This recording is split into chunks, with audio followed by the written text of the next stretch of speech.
Une cour de récréation comme les autres, avec ses disputes et ses petites bagarres qui cachent parfois des dangers plus sournois. Dans toutes les écoles de France, des élèves sont martyrisés tous les jours par leurs camarades. Ils sont victimes de harcèlement collectif. Un enfant sur 10 est concerné par le harcèlement dans la cour de son établissement scolaire en France. Un rapport qui fait état d'une augmentation inquiétante du nombre de cas de violence à l'école.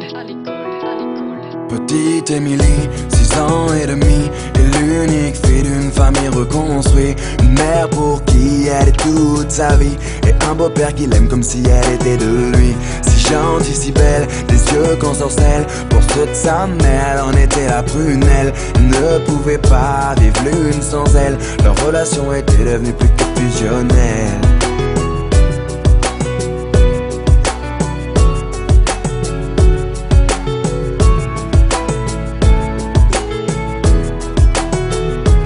Petite Émilie, à 8 ans passés, rien n'a changé sauf qu'elle a déménagé. Fini la campagne isolée, elle vit maintenant en ville car sa maman fut mutée.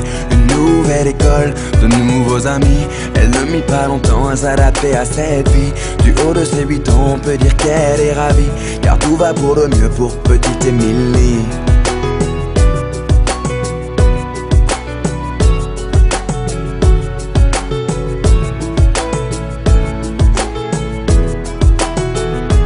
Petite Émilie, à 10 ans, était devenue une petite fille comblée. On peut dire que l'école lui plaisait. Bonne élève pour maman, elle en était une fierté.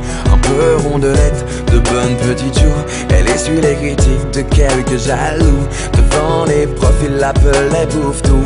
Mais ce ne sont que des enfants après tout. Depuis quelque temps, une nouvelle forme de violence se développe sur les réseaux sociaux. Elles prennent différentes formes, elles peuvent prendre la forme de châtiment corporel, mais elles peuvent aussi prendre une forme plus insidieuse, qui est tout ce qui est la violence plus psychologique. Petite Émilie, à 12 ans maintenant, adolescente enfermée aux grandes dames de maman. Fini le joli visage souriant, c'est une petite fille maussade qu'elle est devenue à présent. Faut dire qu'au collège, tout avait changé. Trop d'élèves ne faisaient que de se moquer. Partout elle se sentait rejetée, tantôt frappée, tantôt injuriée. Elle se demandait comment faire face. Elle était devenue le souffle-douleur de la classe. Sur les réseaux sociaux, ils l'appelaient la dégueulasse. Des photos d'elle tournées montrant son ventre qui dépasse. Ne sachant pas comment faire ni comment réagir à cet enfer. Par honte et ne voulant pas affoler sa mère, petite Émilie décida de se taire. Mais un soir de décembre, petite Émilie rentra chez elle dénudée. Ses camarades, tous ensemble, l'avaient enfermée dans le vestiaire pour la doucher. C'en était trop pour elle, trop qu'elle ne puisse encore supporter. Alors